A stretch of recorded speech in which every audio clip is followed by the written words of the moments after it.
A biblical perspective on life, culture and current events. This is 2020 on Vision. You know, when you're a Christian, there is a moment of truth. Perhaps the penny drops and you realise that all you have belongs to God. And you might include in all of that our family, our relationships, what sort of position or power we hold, the gifts that we have, the talents that we have, the possessions that we have. We might even argue that everything belongs to God because He has made everything. But it's your name on the title deed of your property or the registration of your motor car. It's your name on your business and your tax return and your banking. Well, the responsibility for these belongings may only be a temporary arrangement, and that's where stewardship becomes important to the believer. And today we're talking about the top 10 building blocks of financial stewardship. And our special guest, Alex Cook, a former stockbroker. He's been a successful financial planner. He's the founder of Wealth with Purpose. His ministry is to help equip Christians to honour God with their finances by teaching sound financial skills. And Alex Cook, I might say, a special welcome back to 2020. Thanks, Neil. Great to be back again with you this month. Hey, Alex, I always like to start with some sort of context, and we all know that there's a cost of living crisis, that things are not all rosy. Our economy is challenged, both internally and from things around the world. Let's start with perhaps a little bit of an insight from you. Where are things at, impressions-wise, our Australian economy in the context of the world? So what are your thoughts? Yeah, sure. Well, look, the first thing that unfortunately is happening is Australians are experiencing their biggest drop in living standards in 50 years. It's very mixed, though, in terms of the demographic that's being hit. It's mostly families and young adults that are really bearing the brunt of that drop in living standards. And, of course, it's due to the inflationary pressures and the cost of living that you mentioned in your introduction.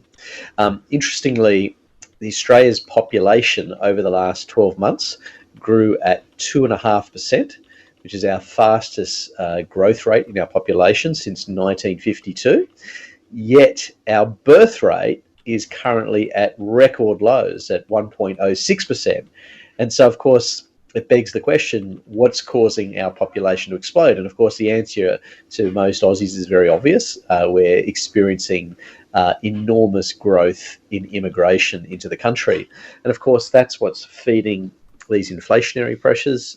It's feeding rents, it's feeding, obviously, house prices, and making it very difficult for younger Australians and, of course, for young families.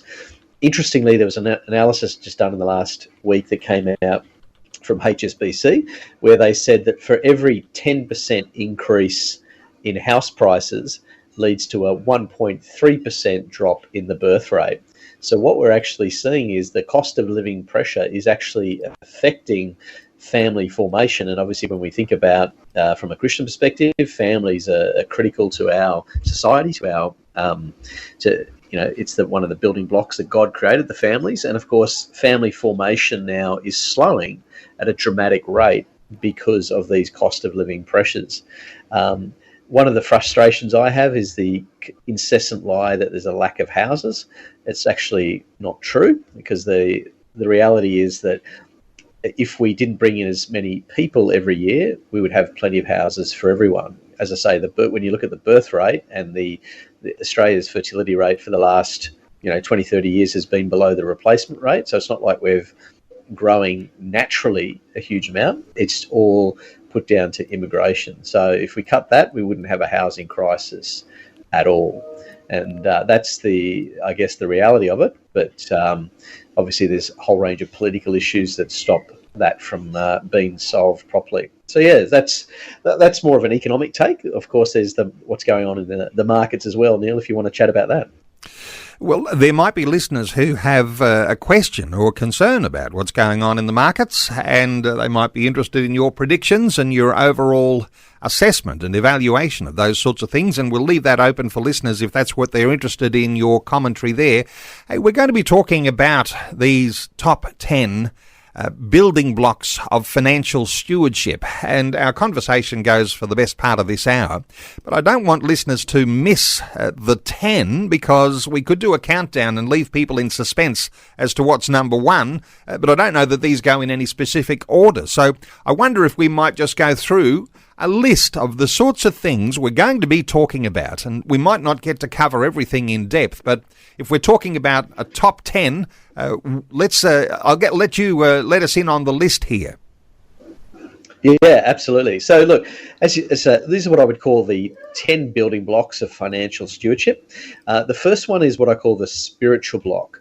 And I'd probably address that in two main ways. One is, you sort of alluded to it in your introduction earlier, is really the idea that everything is God's and that we as believers are to steward what God puts in our hands. So that's a really important biblical and theological principle.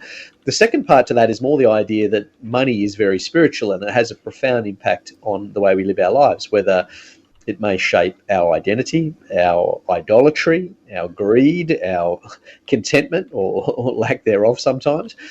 So money has an enormous spiritual impact on our life. And so as Christians particularly, I think we really need to grapple with it from a biblical perspective. And then how does that look like in the way in which we think about money? So that's the spiritual block.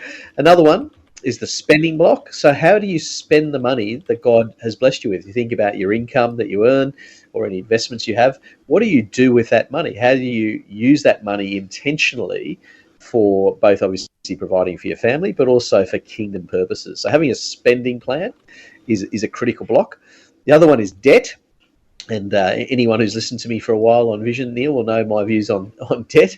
But basically, I think the issue with debt is we need to adopt this biblical mindset, make sure we don't overdo our debt, and have a good plan to get out of it. That's a critical one. Then there's insurance. Insurance is really acknowledging the fact that we live in a fallen world. And the fact is, bad things happen to good people. And, if you've been around long enough, many of us will have experienced little things, whether it's a car accident, through to serious things like health issues. And therefore, as a Christian, we need to prepare for some of the storms of life and protect our families through things like insurance. Then there's what I call the estate planning block, and that's thinking about leaving a legacy. How do you leave a legacy for future generations? Who are you going to leave God's money to? I think that's the big question there. Then there's the block on investing. People often don't associate the Bible with the topic of investing, but the reality is the Bible gives us lots of great tidbits of wisdom that we can apply to the way we invest our money. Then there's generosity. Christians are called to live generous lives. And what does that look like? Who should we be giving to? How much should we be giving? All those are things that we should be grappling with in terms of being good stewards of what God's given us. Then there's what I call the retirement block. Now, I don't actually believe in retirement in the conventional sense, but I do believe there's value in preparing for it financially, because the reality of it, of course, is that many of us will cease work, either due to ill health, old age, redundancy, that kind of thing. So we do need to prepare for it. So that's a critical one to think through. Then there's what I call the relationship block. Anyone who's experienced marriage will know that money can cause tension. And so we need to deal with the relational side of money. And that could also be, how do we teach our kids about money? There's a whole range of issues about how we relate to money and the impact it has on our relationships. And then lastly, and I think very importantly, is sort of what I call the ethics of money. Often, day to day, we often hear of scandals in the church, and there's been a few of those of late in the last couple of weeks too. But Christians need to be people of integrity with the way we handle our money, whether it's honest in day-to-day transactions, being honest with doing our taxes. We need to be people who are known for our integrity. And that's, I think, critical. In the Bible, it makes it very clear we've got to do things that are right in the eyes of the world, but also right in the eyes of God in terms of being people of integrity. So anyway, there's a few building blocks, Neil, to keep you going. I think, that was, some will say, oh, that took a long time getting through 10. Actually, That's just fabulous, with an overview for where the conversation's going. And you might have a question, you might have a comment, you might even have a critique. You might even have an 11th building block that you wanted to add if you thought that Alex missed anything. But we're going to talk through some of these. Come back for a moment here, Alex, to this spiritual building block. The first one, because oftentimes this is one that doesn't get talked about. You can't just go off to any old seminar and get a spiritual insight the way you can get with an Alex Cook conversation on 2020. God is the owner. We talked about that. You mentioned, those spiritual issues of contentment and greed and identity. These are all coming around the spiritual thing here. There's a lot of things, aren't there, that want to take us away from a godly spirituality around money. Absolutely. And I think from a Christian perspective, money is a tool. And one of the things is that the devil wants to use money as a weapon against us. He wants to seduce us. Money, in reality, is extremely seductive. Often our behaviour changes over time. We're impacted by the world around us, what we see, what's advertised, etc. And our attitudes can change and drift away from the biblical model. And that's why, as you say, that foundational element is, well, actually, it's God's money, and I'm called to steward it well. And I need to be conscious of the things that may be impacting me on a day-by-day basis. And I think identity, of all the spiritual issues, there's quite a few there, whether it's greed, contentment, fear, there's all sorts of things that can impact us. But the one that I like to focus on is identity. Money shouldn't impact our identity. When I think of myself, I should think of myself as a child of God who's loved by God. My worth is not through how much money I have or the job I do. It's in the fact that I'm a precious child of God, and that one day I'll spend all of eternity with him. But I think the problem is many of us do find our identity in the wrong things. How much money we have, perhaps the kind of school our kids go to, or the cars that we drive, and we're getting our identity from the wrong things. And the danger with that is it can take you away from your relationship with God, but it also can lead to very negative financial behaviours. And probably the classic one is myself. When I was 21, I was a young stockbroker wanting to be successful, but not only did I want to be successful, but I wanted to look successful. So, of course, that led to, borrowing money for the nice European car, the expensive pinstripe suit, all those kind of things that were really an indicator that my identity wasn't in Christ and in the value that he puts on me. It was in things of this world. And so we just need to assess ourselves, if you like, regularly, to make sure that we're guarding our hearts and we're not letting money take us away from our love of Jesus. That's really critical, and it's something you need to take stock of regularly. Okay, we're going to take a short break. I do want to open our talkback lines. There might be something that's caught your imagination. You want to know something a little deeper on any of these sorts of top 10 issues that we've raised, and raise them briefly. We're going to talk about some of those in a little more depth, but you might have your own thoughts. 1-800-316-316 to join in our conversation, or you might have a scenario right now, hearing Alex and his view of what's happening in the economy right now, and what is happening in the economy around the world right now, and how that impacts your finance. 1-800-316-316. We're talking about the top 10 building blocks of financial stewardship. Alex Cook, former stockbroker, founder of Wealth with Purpose. And we're continuing our conversation after this short break. If you have primary school-aged kids or grandkids, make sure Vision Kids is part of their daily routine. Vision Kids! Vision Kids is a 24/7 online radio stream featuring the ever-popular Adventures in Odyssey. Hi, this is Chris. Welcome to Adventures in Odyssey. Plus other world-class radio dramas, kids' music, and friendly voices. G'day, Vision Kids! Vision Kids is streaming now in the Vision app and online at visionkids.org.au. You can also tell your smart speakers to play Vision Kids Radio. If you don't already have the Vision app on your phone or tablet, you can download it for free when you search Vision Christian Media in your app store. Vision Kids. Another way we're helping the whole family look to God daily. For over 90 years, Reach Beyond, formerly HCJB, has been sharing Jesus, giving hope and transforming communities through media outreach, healthcare and community development. Reach Beyond broadcasts from Western Australia's far north on shortwave radio, going beyond borders to reach some of the most remote corners of the Asia-Pacific region for remarkable stories of hope, resilience and lives transformed. Go to reachbeyond.org.au. Station sponsor, Reach Beyond, broadcasting a message of hope. A biblical perspective on life, culture and current events. This is 2020 on Vision. Questions, comments, scenarios. Our talkback line is open on 1800 316 316. Our special guest is Alex Cook. He's the founder of Wealth with Purpose, and we're talking about what we're calling today top 10 building blocks of financial stewardship. So one of those, hear it all at once, or maybe the depth that we might get into might depend on the questions we hear from listeners. Alex, let's come to the second building block you mentioned, and that is spending, because right now, if there's a cost of living crisis affecting my family, spending's very important to me. If I'm not so affected by that, I'm just going to maybe spend freely. But let's talk, with those in mind who are doing it tough right now. Spending as a building block here. How do you approach that? Yeah, look, I say it's your first act of stewardship. So one of the, common phrases amongst Christians, is the idea that God is first in my life. I need to put him first with everything. And that, of course, includes our finances. Now, that's not always easy to do, and often we're distracted when it comes to money. But really, the idea with a spending plan is about learning to put God first with our money and making sure we prioritise what I would call eternal things that are of lasting value.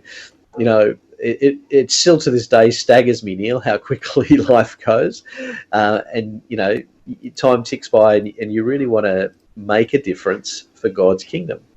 But equally, we live in this world where there are day-to-day pressures that we have to meet. We've got to look after our families, and in fact, the Bible makes it very clear that we have a significant responsibility to look after our family, and particularly our immediate family. So to me, your spending plan is your first act of stewardship.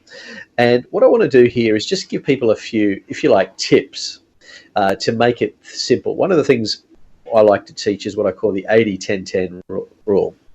And that is try and get your living costs to no more than 80% of your net income. So if you think about your rent, your mortgage, etc., try and keep it to 80% of your net income at the most, if you can.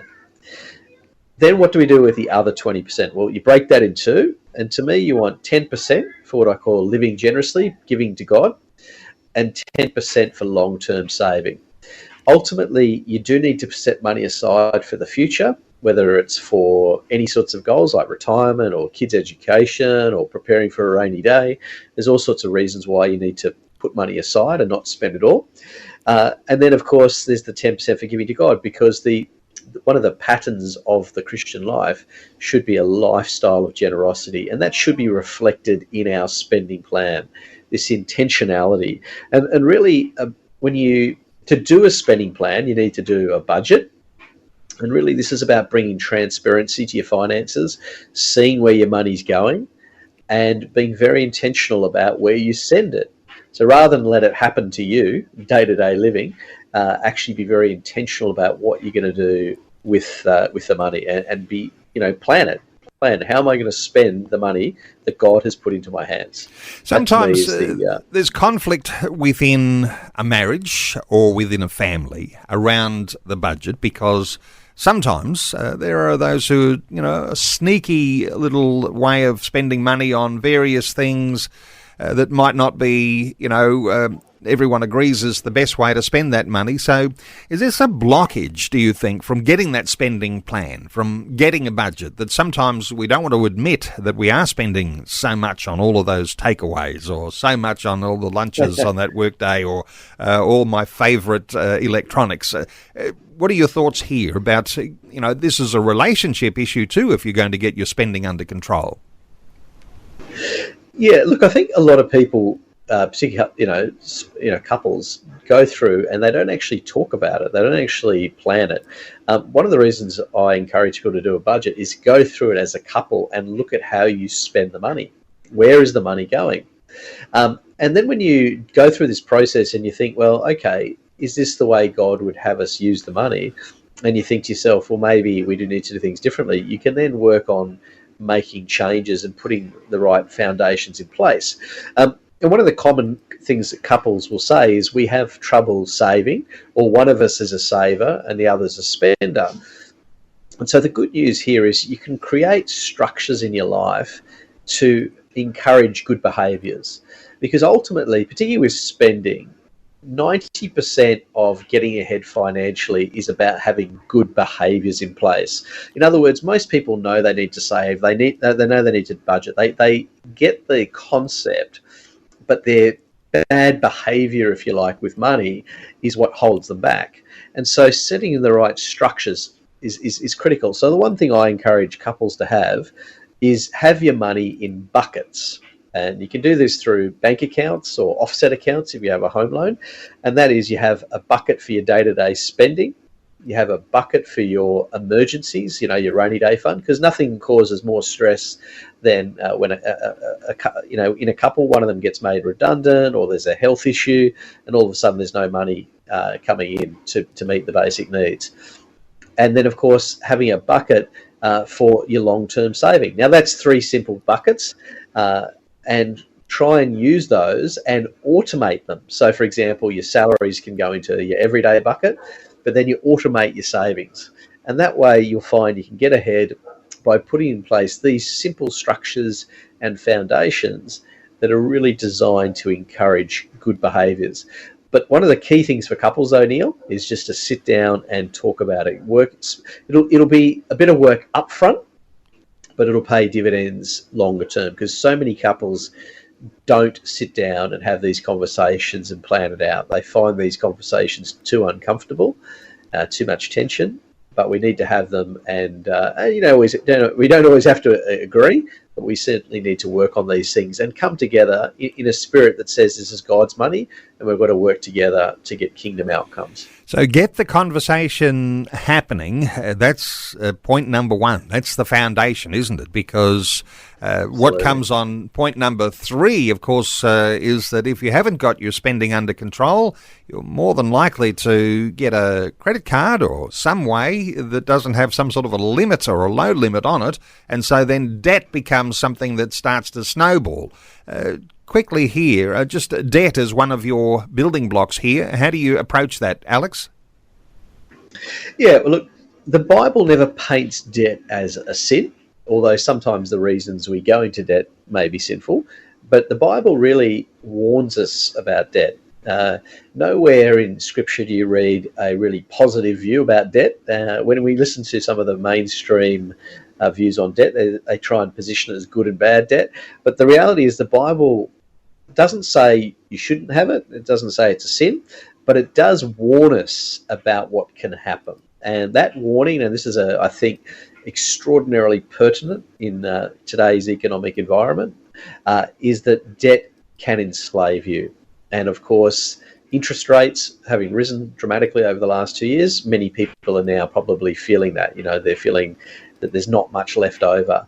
And of course, the problem with it, from a Christian perspective, is that it can really limit what God has planned for us. So, for example, if you have lots of debt, it may limit your ability to change jobs. You might want to go from a high-paying job to a lower-paying not-for-profit, because that's where you feel led, but all of a sudden you're trapped, you're enslaved. Or alternatively, you might find that your marriage is under enormous pressure because you have too much debt. There's all sorts of things that debt can do to us that are negative. And that's why, as I say, the biblical issue here is one of wisdom, and that is you don't take on too much of it. And then I think from a practical perspective, the message I'd want to say to people is have a genuine plan to repay your debts. So think about, when do I want to pay my debts off by? How much of my spending plan that we talked about earlier can go towards repaying my debt quicker? And being really intentional about getting rid of your debt. And, putting it behind you so it doesn't enslave you. Because, as I say, the biblical issue here is we don't want to be enslaved so that we can't live the generous life that God is calling us to. Why don't we start with a call or two? Let's hear from Vince, who is in Brisbane. Hey, Vince, welcome along. What are your thoughts? Yeah, hi, Neil. Look, I heard earlier, like Christians, sometimes they think, like this passage from the Bible, it's easier to pass through a needle's eye than to enter the kingdom of heaven when a man is rich.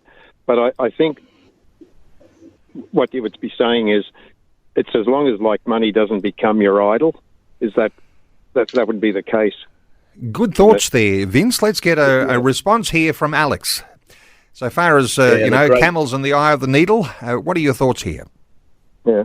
Look, it's a great question, Vince. And to me, ultimately, it's a heart issue. God is not concerned by the amount you have. So whether someone has a lot or has a little is not so much the issue. The issue is their heart towards it and their heart towards God. What the Bible really warns us is what can happen to us when we become rich. When we become rich, we tend to forget about God.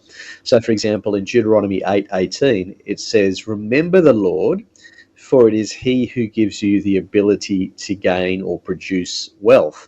So the Bible never talks negatively about wealth per se, but rather about what happens to us often when we become wealthy. We can forget the Lord. And certainly when I look at a nation like Australia, which has become, obviously very prosperous over the last 50 to 100 years, I think as a nation, we've turned our back on God. And I think the part of that is from the prosperity. So it's not that, as I say, having money is the problem, it's the heart often associated with it. And I think the warning message from Scripture is that we've just got to guard our hearts so that if we gain money, we don't let it take over our life and ruin our relationship with God. So great question. Thanks, Vince. I would have, they talk about wealth redistribution, a Marxist concept, and some Christians who are left-leaning think that's right. But then again, I'm remembered a black lady who broke out of poverty and found Christ. She said, that breaks one of the commandments, thou shalt not covet thy neighbour's goods, this Marxist idea of wealth redistribution, forced wealth redistribution. Yeah. That's an interesting one. Yep. I was going to say, you sound like you're on the same page as me, Vince. Look, Marxism is horrific. It creates enormous dependency. It strips society of its prosperity because it strips the incentive for people to do well and produce. And I think one of the lies is equality of outcomes. Obviously, when the Bible talks about equality, it refers to the fact that we're all of equal value before God. God loves us and we're equal in that regard. But beyond that, we're not. And obviously people should be rewarded for their efforts. And one of the things that concerns me in Australia is it's becoming more socialist and Marxist. And what I'm finding is people are losing the incentive to do things because they feel, the government's just going to take it off me anyway. And that will lead to a less prosperous nation. So it's a very valid point you raised, Vince. Vince in Brisbane, thanks so much for your call. Our talkback line is open on 1-800 316 316. Before we move on, though, just perceptions that believers have about money, because sometimes you can have some extremes in there. Sometimes that, money is evil because, there's a way of quoting, money, the love of money being the root of all evil. But then this thought that, either it's best to be poor or it's Christians are only pursuing prosperity and riches. Somehow rather making sense of that, Alex, is important for having our perception about money. Yeah, absolutely. Look, I often say there are three main theologies around this. There's the prosperity gospel in one extreme. There's the poverty gospel, which you just described nicely, on the other extreme, that Christians should be poor. And it's this idea that money is scarce. But then I think there is the middle ground, which is what really we're talking about today, and that is the stewardship mindset. And the stewardship mindset understands the fact that God is a God of abundance. God's not lacking any resources, and that he blesses each of us with different amounts, and we need to honour him with what he puts in our hands, and he can do amazing things with those resources that he puts in our hands. But But the prosperity gospel distorts it, as does the poverty gospel as well. Both of those are extremes that are very unhelpful. So, yeah, it's a big issue, though, for people to grapple with. We're taking calls on 1800 316 316. Let's hear from Ben in Ipswich in Queensland. Hey, Ben, welcome. Hi, Andrew. How are you? Oh, it's Neil here, but yes. Neil. Neil and Alex. Neil and Alex today. Sorry, I spoke to Andrew at the beginning. I do apologise. That's all good. Hi, Alex. Hi, Neil. So, Ben, what are your thoughts? Yeah, so one thing I just want to ask is, the Bible says, without tithes and offering, give 10%. But, sometimes some of us aren't able to do that, because of our situations. Like myself, I'm on a pension and, I go to church regularly, but one particular church I used to go to, sometimes I didn't give because, I just couldn't afford to give. And when I did, it wasn't much. But I do remember in the Bible, God's, correct me if I'm wrong, there was a passage where Jesus said, just give as much as you can and as often as you can.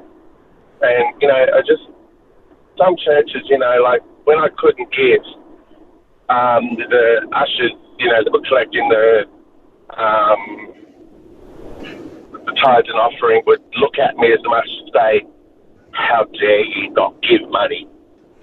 Is that wrong? Or, is it wrong not to give each week? Or, you know what I mean? Ben, you're raising a really important point here. It is. It is. Yeah. Alex, look, what are your thoughts? There's some theological issues that sit behind this. And in my experience, not all Christians will agree. To me, the Christian life that we're called to is one of generosity. I know some churches do push a hard tithing message. That's not my personal view, although I know some listeners will be won't necessarily agree with that. To me, the issue is that you should give within your means. That's what the New Testament says. And giving should also be sacrificial. So in your situation, you might not give 10%, you might give 1%, but that 1% might be enormously sacrificial based on your current circumstances. Whereas someone who gives, say, 20%, it might not be a sacrifice at all because they have, a huge amount of resources. So to me, firstly, you shouldn't feel guilty at all. To me, you should focus on you and your relationship with God and what you feel He's leading you to give, and of becoming a good steward with what you do have, whether it's a little or whether it's a lot. And you shouldn't certainly feel guilted into giving. Because as it, once again, it says in the New Testament, God loves a cheerful giver. So to me, the issue of generosity is one of us being willing to sacrifice. And I deliberately avoid the word tithing, and I call it giving to God, because ultimately that's what you're doing. It's about you giving to God some of what He's put in your hands and living generously with that. So certainly, once again, I don't think you should feel guilty. Some callers might call us up, Neil, and question my tithing theology, though. Well, it's interesting because when you have the theology around generosity, questioning that may actually mean, oh, you mean I should give more than a tenth? Because generosity really means being able to be generous on every occasion and believing that God is going to bring that blessing. But generosity, in some sense, just short-circuits that whole tithing issue, doesn't it? Because if you are generous and you are prospering well, then your generosity may well be called upon to be giving much more than that 10%. So that's a one way of balancing it, isn't it, Alex? Absolutely. And look, just for Ben, I would just encourage you over time to think about giving in an incremental sense. So look at how you can continue to grow in the gift of giving. Look at it as something you grow. Don't feel this enormous pressure, I've got to give 10% tomorrow kind of thing, but rather look at it as something, an area that you want to grow in over time. And some churches I know encourage incremental giving. You might start at 1%, you get 2%, and you go to 3%, and you keep growing over time. So there's lots of ways of doing it. But once again, it all comes back to being generous, which is ultimately a heart issue, and you shouldn't feel guilted into giving. And Ben, when those ushers are coming around with the plate or the bag and you feel as though they're looking daggers and saying, hey, why aren't you contributing here? That may be an issue of the heart for those who are going around. But sometimes, I guess, if you feel like you're not giving to the expected level, you might feel as though you're a little under condemnation, and you could feel some of those sorts of emotions rising as the tithes and offerings come around. And just before I'll let you go here, Ben, and coming back to Alex for a moment, this whole issue of giving money at church, this would be one of the reasons why some people don't go to church at all. And so the tithes and offerings actually being a blockage to being committed to your local church. That's a challenge too, isn't it? Yeah, certainly. I think some people certainly have had that experience where they feel put off because of it. It's unfortunate because the purpose of going to church is to hear from the Word of God, to be fellowship with others, all these other things. Giving is only a small portion of the mix of church life. And the flip side of that, of course, is oftentimes we are enthusiastic to be able to give to the mission of God. That's where we're going to hear about those practical needs that are able to be met. And actually we have this sort of, I think, a desire that someone's going to put a little bit of weight on me to actually participate in mission, because I'm aspiring to be able to serve God. I'm aspiring to be able to do good things in my community, and my church is a great place for that to begin. Ben, I want to thank you so much for your call, and our talkback line open, 1800 316 316. Before we take another call, there's something special. I know that some listeners will have heard about estate planning this week here on Vision. We did this earlier in the year too with the Safe Will people. It's a leading online legal will writing platform, and this week there's another opportunity just for a short period of time for listeners to connect around their own estate planning and get a will for free. And apparently it takes something like 20 minutes. It's a very streamlined process. It's an organisation with good integrity. There'll be oversight of a lawyer before it's finalised. I'll give the address where you can connect with that, or to simply go to the Vision website. But perhaps just a moment here, because one of the things that are a part of your top 10 building blocks is around estate planning, and sometimes this is something we ignore, Alex. Yeah, it is. In fact, when I deal with this issue as a financial advisor, it's often the thing that gets put off for years and years and years. I think perhaps it's the strange thing about facing our mortality, which as Christians we should be doing with great confidence. But to me, estate planning is your final act of stewardship. It's really about saying, who are you going to leave God's money to? The world's view of it is, who am I going to leave my money to? I think the biblical view is, who am I going to leave God's money to? So look, I would certainly encourage listeners to have a proper estate plan. And by that I mean a will, power of attorney, guardianship. There's a range of different documents that people need to consider. And also with your superannuation, because it's technically not covered by your will. But people need to think through these issues and really grapple with it from a biblical perspective and say, who does God want me to leave this money to? Should I leave it all to my kids, or should I leave some to, Christian organisations and my church and things like that do enormous good and will leave a lasting, eternal impact? So it's a really important issue for Christians to grapple with, particularly in an Australian society where we may be leaving, behind a very expensive house or other, expensive assets that could do a lot of good for the kingdom. Well, there is a banner that you'll find on the Vision website. It says Leaving a Legacy. It's no special sponsorship of this conversation at all. It's just something that's happening this week. You'll find that vision.org.au. You could also go straight to the Safe Will people, safewill.com/Vision Radio, and find out about getting a will and doing that for free this week. Let's take another call. Russell is in Melbourne. Hey, Russell, welcome. Hello, how are you? Good. What blesses me, it's far better to give than to receive. The other week I went to my wallet. Normally you tell her you get $50, but this time I went to my wallet. There was $400 in $100 notes. Another time I went to my Bible, I opened it up and there was money in my Bible. I had a person come in one time, they wanting food. So I went to my freezer and got a bag and gave them a bag full of food. This happened twice, giving out money. One of my friends was standing there and I said, "You're on the pension." He said, "Yeah, but it's God." I thought, right, now I'll go back to my freezer and see how much food I've got to replace. I went to my freezer, full. Got pulled up three freezers of food through me. Russell, you're sharing some things here that really, I think, categorised as some wonderful testimonies. And sometimes those testimonies, they just happen out of the blue. And we'll say, you know, God has miraculously provided. Sometimes it's a provision from someone who's looking out for us. Sometimes we just got no explanation at all. A very quick response here from you, Alex, before we take another call. Yeah, look, I love Russell's heart, the fact that he was, you know, sharing what God had put in his hand, you know, whether it was food in the fridge or money in the wallet. I mean, I'll give it just a quick testimony of my own, only because it only happened a few days ago, is I took my 11-year-old son to the hairdresser. Anyway, we walked out of the hairdresser and there was a homeless guy literally just outside the door.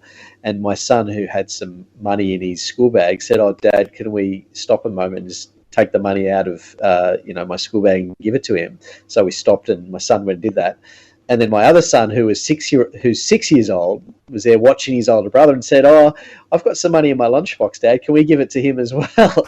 And so he pulled the money out of his lunchbox and gave it to the homeless guy. And look, I just loved it. It was really moving to me as a parent, thinking, you know, watching the hearts of my little boys give generously to, you know, someone who is in need on the streets. I mean, that's what it should be like for us as believers. We meet needs of people as they arise, and God will replenish what we give. I mean, you can't outgive God, and God will provide for us so that we can be a blessing to others, and we need to honour that. And a special thank you for calling in to Russell and sharing those thoughts and those testimonies. Absolutely. God's provision. Wonderful stuff. Let's take Absolutely. another call. Anne is in Labrador in Queensland. Hey, Anne, what are your thoughts? My encouragement is to that man who has found it hard to give about 10%, because that's what it says in Micah. And he says, and test me and see how I will good to you. So I encourage that young man, or that man that's on the pension. I'm on the pension now, and I've always tried to give about 10% of what God has put, and he says, put it aside for me, because if you do, you'll see what happens. And I know we have a testimony of one of our ladies. She's gone down to be with some relatives now because she's a bit elderly. But my pastor said to her one day, he said to her, "Are you giving to the Lord?" And ever since she had that done and gave to the Lord has provided with her for everything. So I suggest that those who need to just be encouraged in that way of giving 10%, because you never will miss out on anything. And even if it's not, you know, just in money-wise, it will be in other things as well, because that's the only thing that God has said, test me in the biblical world. Wonderful insight there, Anne. And let's come just for a quick comment here from Alex. But let me maybe frame this, because Anne's said some very good things. And God's provision for the one who is giving generously, and it might be that tithe, it might be so that, you know, how much should I give? Or at least God has given us some sort of a guideline there through Old Testament times. But a mystical aspect here, that if I'm giving to God, then he's looking out for my financial needs. This is the sort of testimony that so many people have, Alex. How do you reflect on that? Look, I've heard, firstly, thanks, Anne, for sharing, because it was great. And look, I've had so many very similar testimonies for people saying exactly that same thing. When they live that kind of faithful life of giving, God provides and meets their needs. And so to me, that's ultimately what it's about. And once again, I think it comes back to the heart of it, though, Neil, and that when I listen to someone like Anne, to me, it is a heart for giving to God's kingdom and living that generous life. And also there's a heart for realising that our provision is from God. And that to me is the critical thing, that we realise that God is in fact our provider, and we can live generously with what He's given us. Thank you so much to Anne in Labrador. Let's take another call, see if we can get through as many of these as we can quickly. Tim is in Redbank Creek in Queensland. Hello, Tim. G'day, Neil. G'day, Alex. I'll be quick. Just a few observations. I always love hearing talk about money on Talkback Radio. I don't know why I find it so fascinating, because I don't have a great deal of it myself. But there's some critical ages, isn't there, when people are approaching retirement,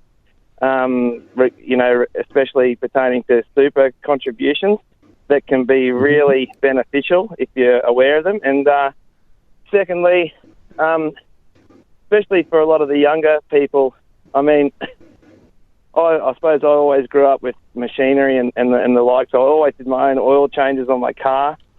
You can save a lot of money. I think, especially for us, those of us in the church, there should be always skill sharing within the church. I'm sure that if you want to do it, you'll find someone that can give you a hand to do it. I mean, just my mother, for instance, needed to get an oil change on her car the other day. It's going to cost $500. She called up and said, "What are you actually doing?" I said, "Oh, just oil and filter." So I bought an oil and filter for it for less than $100. So it's $400 saving there if you're willing to and capable of doing that yourself.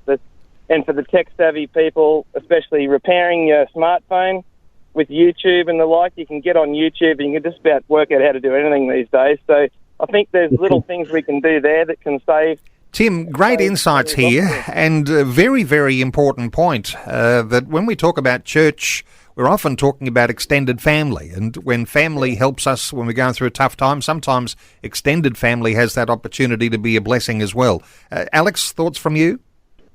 Yeah, look, I love it. In fact, I wish I knew Tim so I could get some advice on all these handy things. My wife would be going, "Oh, Alex, you got no idea about the car. All you can do is put petrol in it. That's about it." No, look, I think the concept of what Tim's sharing is fantastic, and I think skill sharing is great, particularly when I look not only from, I mean, you can look at it from an economic point of view immediately, just the cost of living pressures is a great way to save money. It's also a great way to interact with fellow people, you're sharing and doing life together, as well as imparting skills. So I think it's a great idea. I'd like to see more of it, and I like to see families do it for each, helping each other, and fathers teaching their sons, that kind of thing. Sadly, I'm useless when it comes to mechanical things, but I think conceptually it's a great idea. Tim, thank you so much for your call. Always mindful that sometimes a mechanic in church can be exploited by people who are expecting a lot of free opportunities to fix their car, but to just be mindful of that and keep your eye out for those tradies and those people who are bending over backwards. Don't let them get exploited. Hey, let's take one more call. Joe is in Perth. Hey, Joe. Oh, hi there. I just wanted to call and testify about giving. We've been a one-income family for a long time. My husband's a teacher. We've got 5 children. And now with the interest rates and the mortgage and everything, it's gotten very, very tight. So we've been challenged about tithing, 10%. And, yeah, just want to testify. We've kept going in that, even when it's been hard. And God has just abundantly provided in amazing ways that we're just blown away by. And one little testimony, this Father's Day weekend, we were at church and there wasn't anything extra to do anything, fun after church for my husband. And a pensioner from our church just came and put, some cash in his hand and said, "Go and do something fun with your family this afternoon." So, we were going on a holiday. We'd booked a holiday months earlier when we'd had some money. Then the holiday came round and we had nothing, no money to take with us. And speaking of extended family, my sister-in-law showed up on the doorstep that morning and said, "Here's some cash. Go and have some fun on your holiday." Joe, wonderful hearing your heartbeat here. Alex, thoughts here for Joe? Yeah, look, I love that story. I mean, I love these testimonies, Neil, about how God provides for people, provides for their families. And I think it just comes from people who are being faithful and obedient. We're being obedient to what we feel God is asking us to do. And when we live like that and we are faithful and obedient and the heart is right, God meets our needs and exceedingly and abundantly. You know, God, once I mentioned a little bit earlier, God is a God of abundance. There's no lack, and God can meet our needs and provide for our families. And it's not all just about just scraping by too. God can meet it so we can enjoy what he's given us. So Joe, it's fantastic. In Perth, thank you so much for calling in and sharing that testimony. We're even a couple of minutes over time. Need to just speed things up. Another guest coming on in just a few moments, but wonderful to understand that the kingdom of God continues to expand, and one way that happens is because God continues to prosper his people. They continue to have that extra to be able to be generous on every occasion, and good things are happening, and so those sorts of testimonies ought to be something that's just a part of our conversation. God, of course, is blessing those who are obedient to him, and that generosity of giving just something that marks the Christian church. Alex, we do have to draw a close here. Just quickly mention that Safe Will opportunity for listeners who might be thinking about, if you haven't got a will, there's an opportunity just this week to connect with Safe Will. You can do that on the Vision website. There is a banner there you'll find that says Leaving a Legacy, and you get a free will there. It takes about 20 minutes to complete. It is a streamlined process. You can take advantage of that at the Vision website. Look for that banner, Leaving a Legacy. To connect with Alex Cook. And Alex, you're able to connect with people on so many different levels. And a lot of listeners will be able to access some tremendous resources and be able to get more deep insight into the sorts of things we're talking about today at wealthwithpurpose.com. Oftentimes we talk about that My Toolkit, some free videos, podcast content, free ebooks. Wealthwithpurpose.com. There's so many dimensions to your ministry. Listeners, you'll have a great time just exploring the Wealth with Purpose website. You can also follow Alex on Facebook and Twitter, and there's even an Ask Alex at wealthwithpurpose.com if you have a question beyond our conversation today. Wealthwithpurpose.com. Alex Cook, thanks so much for sharing your insights again with us today on 2020. Thanks, Neil.